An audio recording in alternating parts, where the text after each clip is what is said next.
Good afternoon. Here in the European Parliament, just before the plenary session, I invite you to important event, presentation of the report on the Russian war waged on Georgia for almost 14 years ago.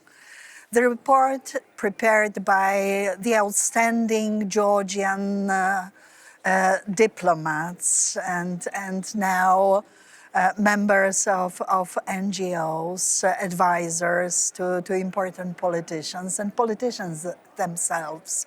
I'm Anna Fotyga, Polish member of the European Parliament, and on behalf of the ECR group, I would like to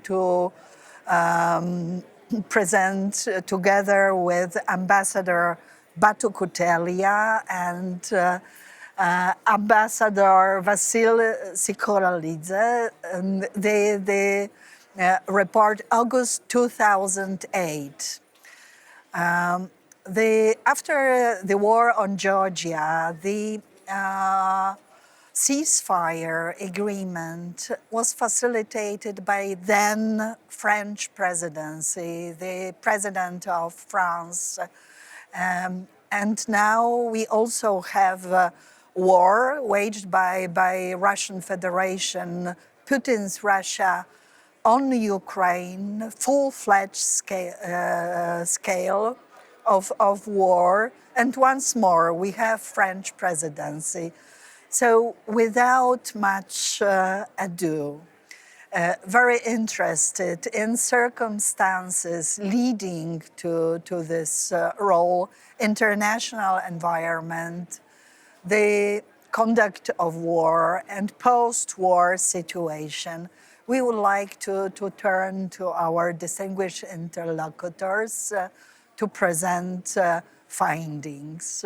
Ambassador Sikoralidze, floor is yours. Thank you, Anna. Thank you. Let me start by echoing you and then saying that today there is the real fight for freedom is going on in Ukraine, and then we all Ukrainians are fighting for their country and for freedom of all of us, and then they deserve all support that free world can render to them.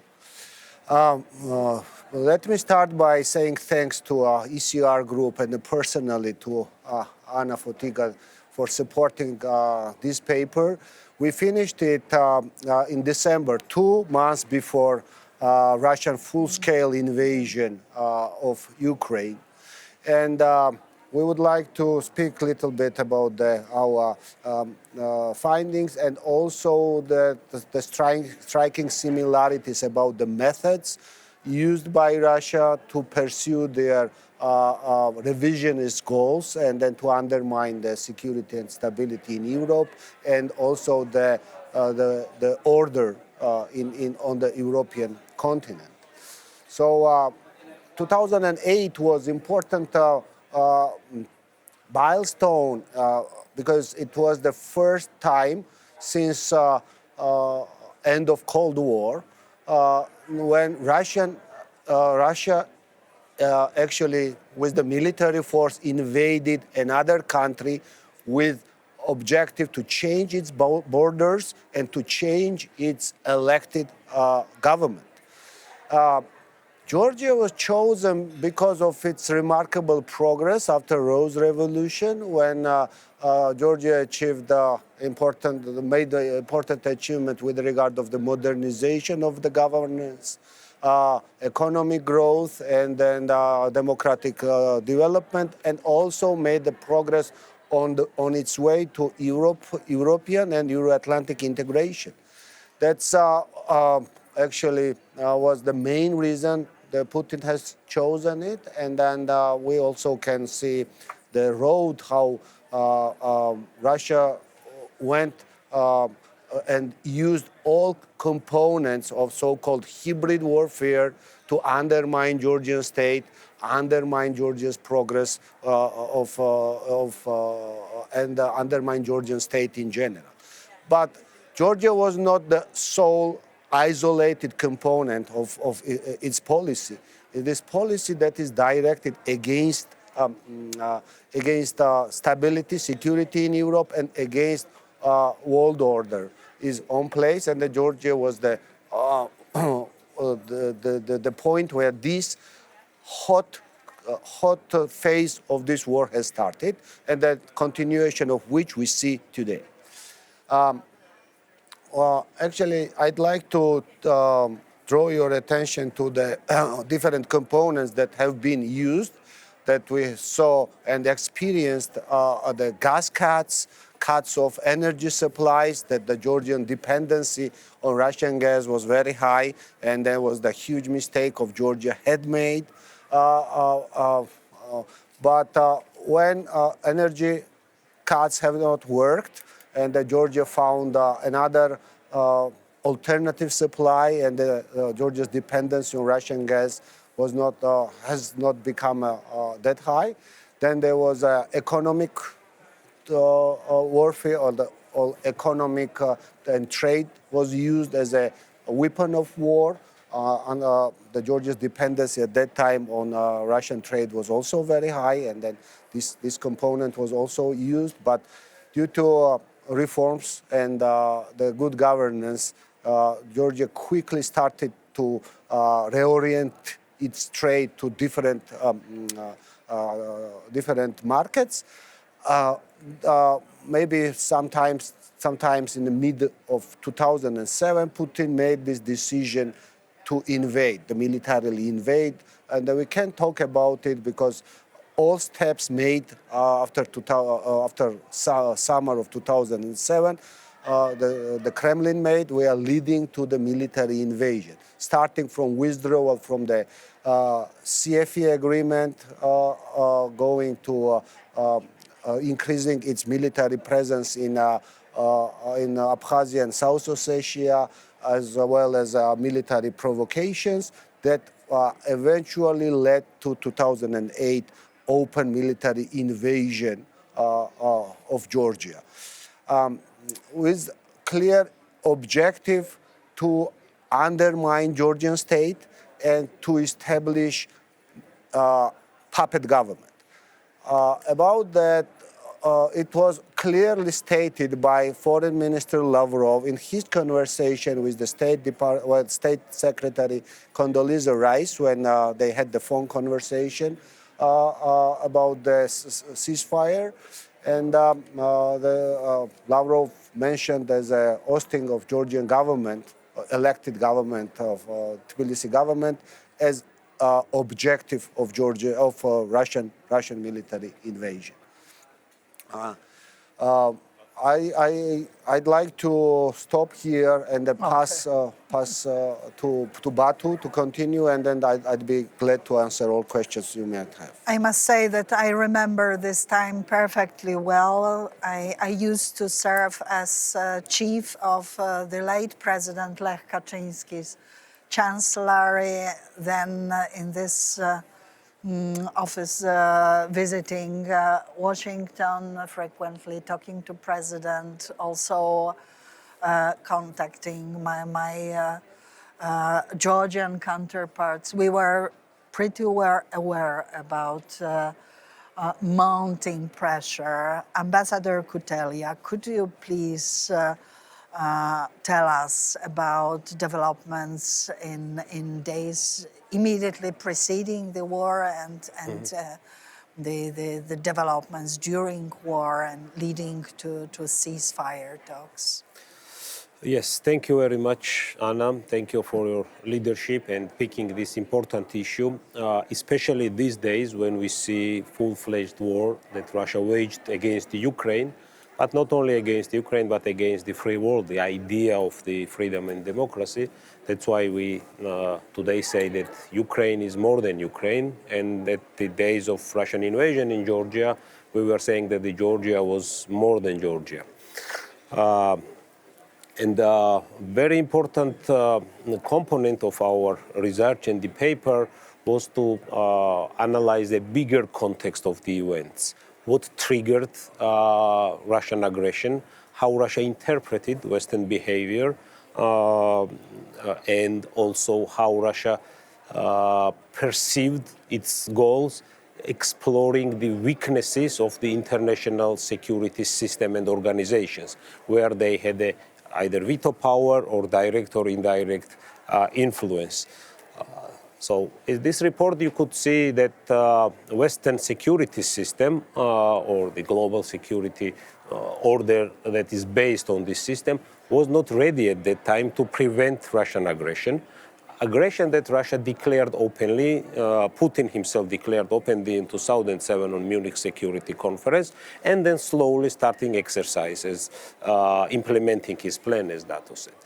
Another component is that once the war happened, also it was quite obvious that not only Western security arrangements were not ready to prevent this, but also to react properly or make Russia roll back their misdeeds and mischiefs. There were no leverages to influence Russia to push back or to do some kind of arrangement, slowly reverting all these doings. And the third component, also what we've seen, we can see in this report, is that what is happening today in Ukraine. So the current world order, supported by the international organizations that we have right now at hand, are not ready to prevent in the future this happening again.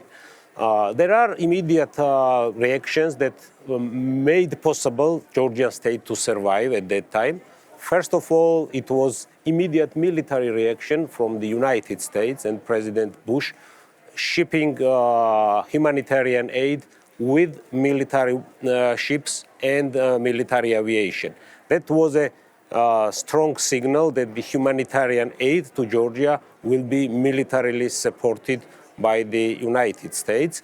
And that was, I think, the red line that Russia did not dare to step, and that stopped open hostilities. Another component, and also while we are discussing this, we can draw the parallels what is happening now. Another component was the ceasefire agreement, and once the immediate hostilities are stopped, of course, you need a ceasefire agreement, and EU-French presidency and President Sarkozy's leadership at that time to take this responsibility was very important, and we got a 6-point, so-called the 6-point agreement. Well, nobody had at that time or have illusion that Russia is implementing what they are signing, and they have a very 100% negative track record in terms of implementing the documents they signed. But this document was rather simple. It had 6 basic principles. First was the not to resort to force. Second was to end hostilities definitively, to provide free access to the humanitarian aid, Georgian military forces withdrawing to the previous positions, Russian military forces withdrawing from Georgian territory to their previous location, and also opening up international talks on security and stability arrangements in occupied, currently Russian-occupied territories. Only Georgian part of this commitment of this ceasefire agreement has been fulfilled. Georgia withdrew its forces to the previous statement. None of the bullets or points in this agreement that was the Russian responsibility have implemented. Even there was no single half step from Russia to implement this. So we are reviewing in this report each of these 6 points and its current state and why it has not been implemented. Just the opposite. We've seen during this period of time a creeping annexation, slowly increasing the territories the Russian occupying, military build-up on all those occupied territories, and those military units, now we see that they left for Ukraine to fight and support Russian war in Ukraine. So again, it is a proof that this is what is happening in Ukraine, continuation of what Russia started in Georgia. And plus also with this military build-up, we also saw legal institutional integration of occupied territories into the Russian legal and security system. And we are bringing those facts here, which gives that a bigger picture, broader picture, but also important is few interesting stories that we are referring in our report.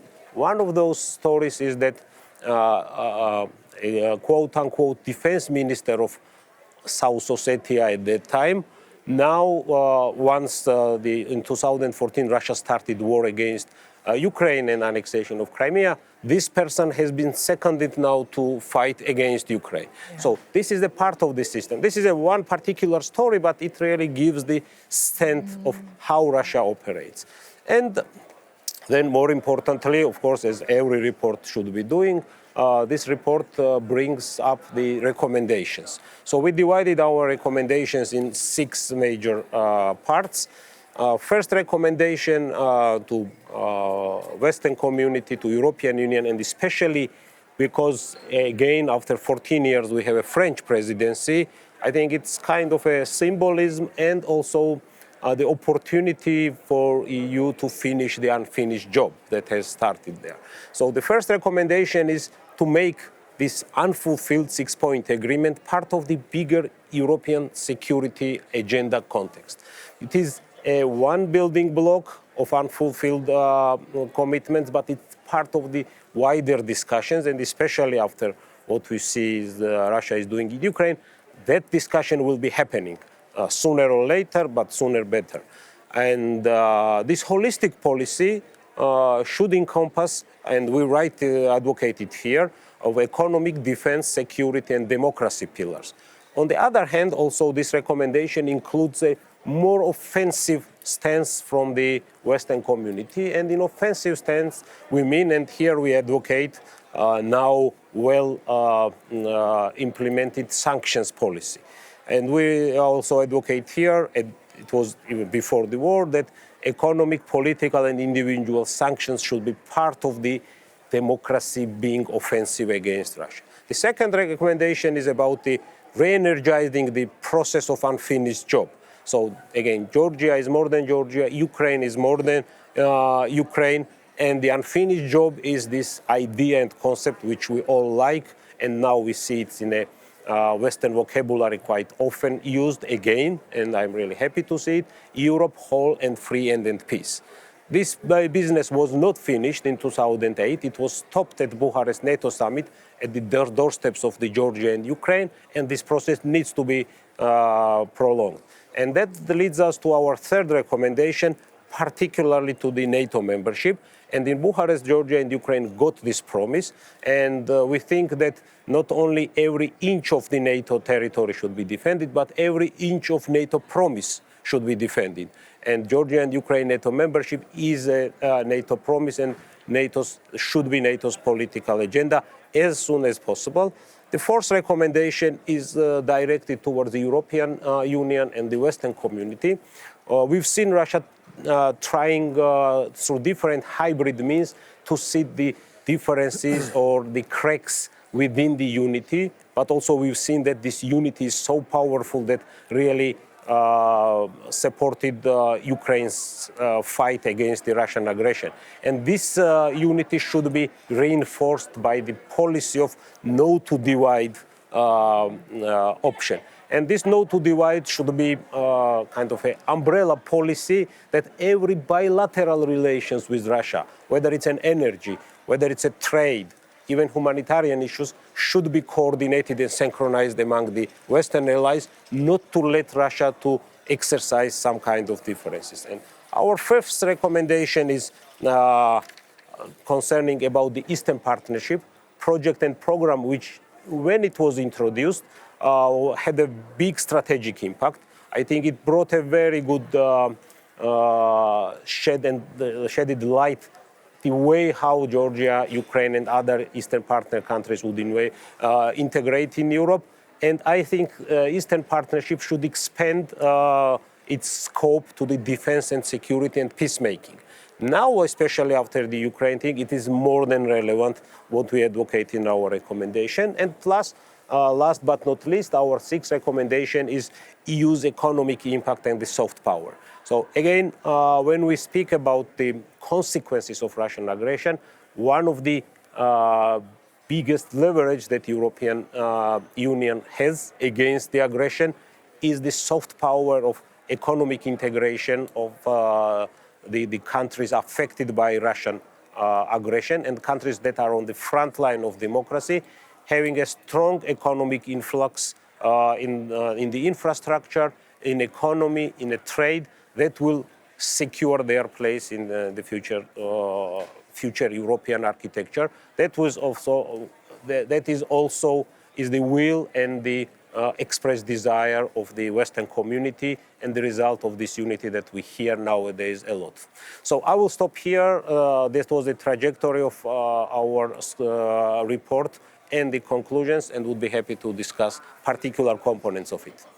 Thank you very much indeed, and both of you for a brief presentation of the report. I think that it is interesting to elaborate on several issues, and that I would like to ask you about narratives. So information war then accompanied also the war, military kinetic actions taken by Russian Federation. Information or narratives preceding war and in the course of war and then after a ceasefire. I think that there are some lessons learned already in when we look into current phase of full-fledged war in Ukraine. But please elaborate on your experience in this. Exactly, Anna. Information has become a weapon of war in hands of Kremlin. And then with the development of the technologies and then social networks, it has become even much more powerful weapon. Actually, this is as Batu said, we see it as a big war that started in 2008 and expanded to Ukraine in 2014, and then now we have another full-scale invasion of Ukraine. But it does not mean that this war does not expand, especially the informational part or economic part or the part that also deals with the corrupt practices to other countries. We see informational offensive on United States, on our European colleagues. When we are talking about the narratives that we saw during 2008 and the Kremlin narratives, we see a lot of similarities with what we hear now, some conspiracy theories and development of the conspiracy theories, disinformation and propaganda. These both are skillfully used by Kremlin propaganda. But also what they are doing, they are using free speech that free world embraces, and they're trying to turn it against free world. So we also see the narrative lines, or particular narrative lines that it's all blaming particular governments elected by people, disseminating disinformation. For example, we've seen disseminated information that Zelensky is about to surrender. We see disseminating disinformation that Zelensky is, and then some people are trying to escape Ukraine.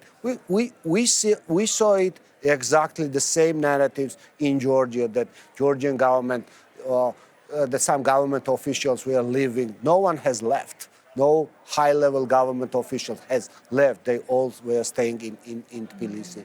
We saw huge disinformational narrative. Who started the war? Why? How this war has? Yeah, absolutely. And unfortunately, there are some people that still using this, that are blaming Saakashvili to start, that he started the war. We saw the same narrative line. And I have to praise here the bravery of U.S. administration, who released its intel information they had beforehand that Russia was going on to attack Ukraine, and then just because they released this and then released this intelligence that Russia was preparing to attack Ukraine, this line that that Russia was planning to blame Ukraine for this war was weaker, and then no one has believed.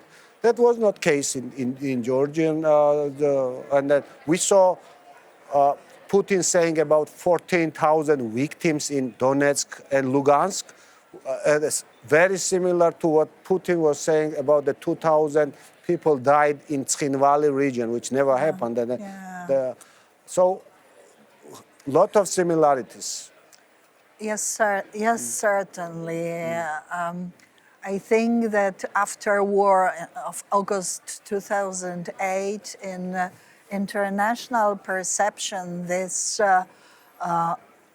border between victim and aggressor was somehow blurred much more. Of course, U.S. was absolutely clear and working to disseminate news about war and clear assessment. But what was important also was knowledge, engagement, and participation of leaders of my region, our region, Yes. Central and Eastern Europe. It was this trip endeavored by 5 leaders of Poland under leadership of President Lech Kaczynski, but also President of Lithuania, of Ukraine at that time, President of Estonia, and Prime Minister of Latvia. I think that lessons learned are there. In Ukraine, it is very clear about the actions taken. Probably it is due to technology, but also to international institutions. They are much more outspoken and clear in assessment. How would you assess this, and in particular the knowledge that is there in Central and Eastern Europe to help the world in understanding nature of the regime ruling Kremlin and ruling in Russian Federation? Yes, you are absolutely right. In the times of crisis, well, of course, it's important to have institutions. It's important to have particular means of reacting immediately, but also, as we've seen in numerous times and now as well, the personal leadership matters a lot. Personal leadership of President Kaczynski and presidents of Estonia, Lithuania, the idea of being united, showing unity, and notwithstanding that the Russian planes were in the air coming to Tbilisi, of 5 Eastern European presidents, was a very important step that set it the bar. That it's, first of all, that Georgia is not alone, and that was a very big moral encouragement. But also that was a beginning of a new process. And I personally view this as a process, because the world is evolving. The world was different in 2008, and after the hot phase of this war in Georgia was over, world started evolving. Institutions started to change.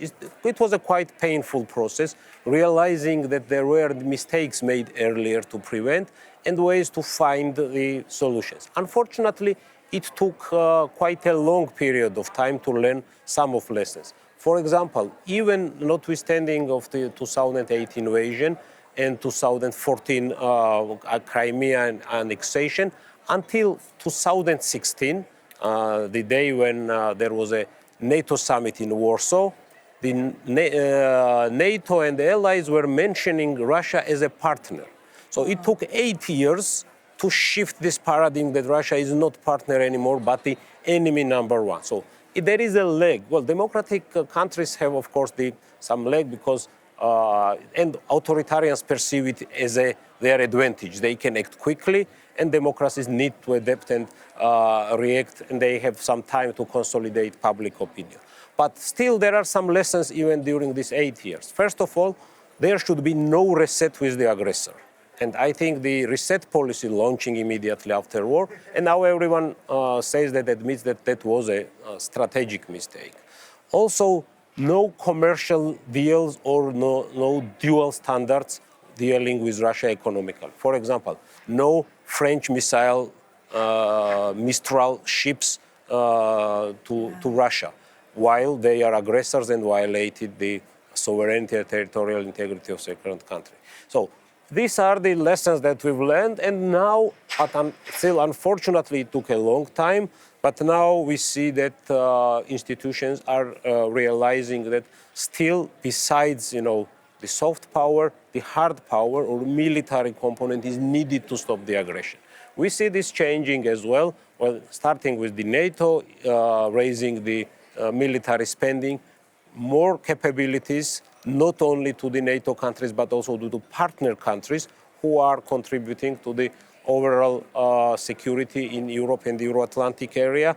So these are the particular components, but also, again, going back where I started, the personal leadership, because the personal leadership matters a lot. The messages that US President will deliver in Brussels and in Poland will resonate across the countries, especially in Poland, because Poland is doing a great job, first of all, supporting Ukraine, and we all appreciate it enormously, but also because things are seeing differently from Poland, what is happening in Ukraine. It's on the border of aggression, and Russia now tries to target the Poland as a NATO ally. Because now, as we see, and I'll stop there, institutionally, the only effective institution that can stop further aggression is the NATO, with the capabilities and the ability, political as well as military abilities. Thank you.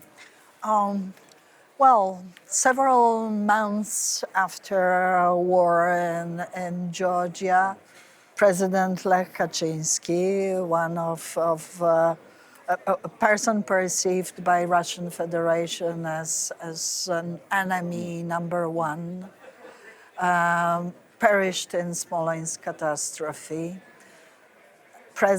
Former third president of Georgia at that time, defending Georgia during this crisis, during aggression of Russia, is in prison as hostage to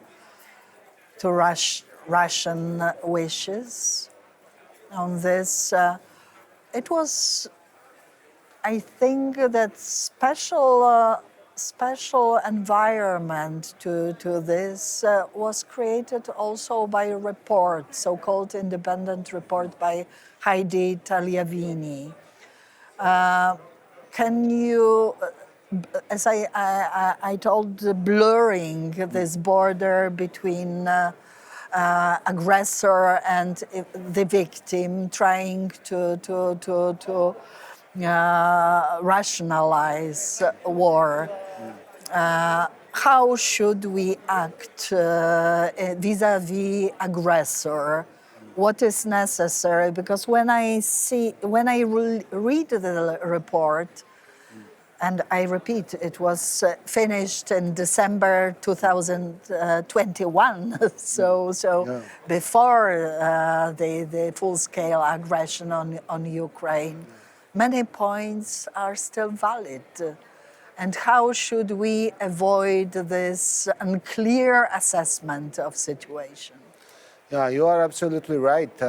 Actually, any kind of any blurring of these boundaries, and then any illusion that could bring more stability and require people to do less with regard of this aggression can can actually initiate or support another aggression by Russia. And I think you are absolutely right that there is absolutely necessary to have the moral clarity. Who is aggressor, and then without the clear understanding that where responsibilities are lying, and then what can be done and should be done with regard of it, I think we are only inviting another aggression, another aggressive actions by Russia on the European continent. It's not only Georgia, Ukraine, or maybe only its neighborhood even. So by seeking of, let's call it the zone of comfort, where there will be the less need to act for free nations, and that's only invites aggression from aggressor, and then we are witnessing and we are paying for it nowadays, and then every day. So I think that yeah, of course, the clear assessment, clarity about what is going on, and then unnecessary political correctness is only making picture blurry. Yeah. It is almost 1 month after start of the full-fledged invasion of Russian Federation on Ukraine. We see brave, resolute, heroic actions by Ukrainian soldiers. You served as Deputy Minister of Defense during the August war on Georgia. How would you compare the state of Russian forces and determination actually to fight? Are they aware fighting unjust wars? Because both wars on Georgia and Ukraine were unjust, cruel. Now we see clear war crimes perpetrated. It happened earlier already in Crimea and eastern Ukraine. How do you assess, from military point of view, both stages of Russian aggressive posture? Yes, that's a very interesting and important question. The myth of Russian military all-mightiness is really fading away. Though the Georgian war against Russia was short and lasted only 5 days, the world was different at that time. Georgia did not have any Western military equipment. But still, one of the conclusions at that time what we drew is that corrupt army is no threat to the well-motivated army with a small size, who has a just purpose to defend its own territorial integrity and its own free will. That there was a process of Russia also trying to modernize their armed forces after they learned lessons in Georgia, because in Georgia they lost few very important pieces of equipment, including the strategic bomber that was shot down by the help of our Ukrainian friends, who earlier provided some components of Georgian air defense system. And our Georgian air defense system at that time was not the best, but at least as long as they lasted, they managed to fight against Russian air dominance as well. This is a lesson learned now in Ukraine. But also what we see is that it's not only the army is corrupt. The corrupt army is part of the corrupt state. Corrupt, kleptocratic state cannot win the just war. Maybe at some point in Georgia they achieved the territorial gains of occupying parts of our territory, but we maintained our state. The same is with Ukraine. I believe that now with the Russian army losing totally motivation, Ukraine being on an uplifting mood, and destroying this entire big Russian machinery. And another lesson learned is that the modern equipment, the Western-made equipment, has no match when Russians are posing this type of resistance. Russian military equipment and their modernization was just maybe very superficial, but entire armed forces still remain the Soviet type of machinery, relying on quantity rather than the quality. And with the Western anti-tank and anti-air systems, plus, of course, the motivation of Ukraine armed forces, technological advantage really proved to be successful, including the drones, including the other means of effective communication. We see that Russians are losing their top generals on the field, which is an indicator of internal weakness of the command and control system. Huge problems with communication. Again, this the characterization of the low-tech army, but also important component in the military domain, of course, is the military and civilian leadership and cooperation. And when we see how Russia is trying to get military gains, only thing they do to do the atrocities, to do the war crimes, and to do this fear-mongering on the civilians. On the other side, from Ukrainians, then the same was in Georgia, and I agree with that. So that was Russian propaganda who was trying to influence the public opinion that the leaders are running, or Saakashvili was afraid, or the government members ran away.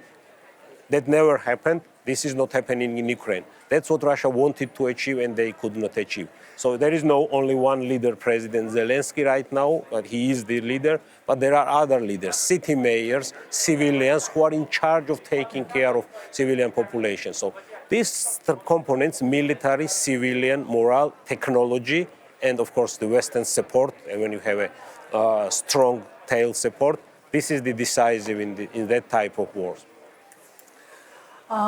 Current invasion of Ukraine is a dramatic sign of Russia's will to reinstate the spheres of influence and its grip on, in particular, on Central and Eastern Europe, former Soviet bloc territories, but also of even ambitious are much higher to eastern flank of NATO. What is your message to international community and to Eastern partners? How to successfully disable those ambitions and how to deter Russia? Well, actually, intentions intention to create zones of influence, it has no boundaries. It's kind of doing it slice by slice. We saw Europeans. We learned it from history. What does it look like? We saw it in the 30s. We saw it in the history books in the 30s when Hitler was expanding its zones of influence, and then after all, with no boundaries, and then just trying to put under his influence entire Europe. We saw it with Stalin until it was the red line was drawn in Europe, and then now. This problem and then this threat is to every freedom-loving man. Now Ukrainians are fighting for not only their freedom, but for the freedom of all freedom-loving people in Europe and in the world. So they deserve all support. President Zelensky and his team deserves all support the world can render and then provide. And of course, there are no limits what can be done. And then what stops this kind of dictators is resolve and unity. Resolve and unity should be demonstrated every day, and then there should be resolve and unity demonstrated on every direction. Would it be military support? Would it be financial support, sanctions? And these kind of dictators go as far as free people allow them to go. So that should be the clear red lines should be drawn, and then West should demonstrate unity and support. Very briefly, why it was important to stop this war in 2008, that 6 leaders of 6 different European countries have arrived to Tbilisi. Because Kaczynski knew power of solidarity, and the solidarity is the strongest weapon the West has, the free world has. And why it was important when President Bush spoke in the Rose Garden with the resolve, because the people like Putin understand only resolve. So I think that unity and resolve is the answer to this issue, to this thing. Thank you, Batu. I think that our time is limited. We have to start proceedings soon, but probably very last question. I remember visiting Georgia frequently. That Georgians are extremely motivated people. Their resolve to join Western institutionally join Western community, because they are Westerners like all of us, actually, and their culture is so ancient. You know very well that you deserve both EU and NATO accession, and this idea is so popular among Georgian society.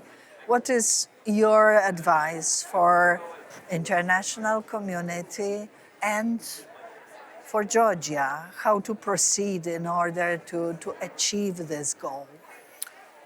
Thank you, Anna. First of all, what you are doing in terms of accelerating process of Georgia's EU and NATO integration. And we have many friends here in European capital who support this idea. Sure. Georgian people feel it. Georgian people overwhelmingly support this idea of joining NATO and the EU. Georgia's NATO membership, Georgia's EU membership, as well as the Ukraine's NATO membership and EU membership and other countries in the region, Eastern Partnership countries integration, I think is a very important preventive step of not letting further this type of aggressions occur. It is the best preventive, and the West should be in a preventive mode. We should be not reacting what the authoritarians like Putin will dictate, but we have to prevent them even thinking. So the resolve is important, solidarity is important, but also institutional guarantees are very important. And I personally think that one of the lessons we already learned is that there are several no's that we should not be doing when we deal with the predator actors like Vladimir Putin. But one thing also not to do is not to have a fraudulent or halfway prepared agreements with because we witnessed that this type of agreements, as it was 6-point agreement with no mechanism of guarantee. The Minsk agreement, again, which gave a lot of interpretation, Sure. will generate more problems in the future. And we might have just peace after it, but it will not be just peace. Ukraine, and the permanent. Ukrainians are fighting just war. And Ukraine and we all deserve now just peace. And this just peace can be achieved only with a strong European and Euro-Atlantic integration for Georgia and Ukraine. Thank you. And from the European Parliament jointly, there is we present Polish and Georgian appeal to international community to facilitate candidacy status to Ukraine, Georgia, and Moldova as soon as possible. We have the European Council starting, and we count on positive messages. And the same applies to the NATO membership status for Ukraine and Georgia. Both countries, both societies deserve this step. What was promised already a long time ago, 14 years ago in Bucharest. It should be fulfilled. Thank you. Thank you. Thank you. Slava Ukraini. Героям слава.